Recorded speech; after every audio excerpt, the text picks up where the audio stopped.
So this is how I start off my corn.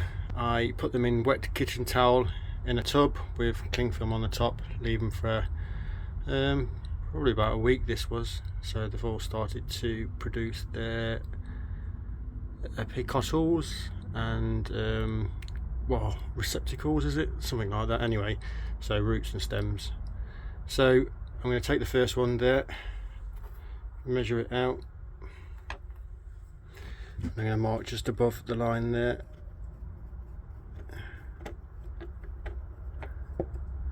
So I'm going to make my holes all the same depth.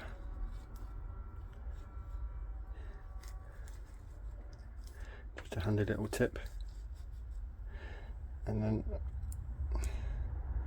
pop them in, they should all be the same depth. There you go, so all the corn are in and they're all pretty level,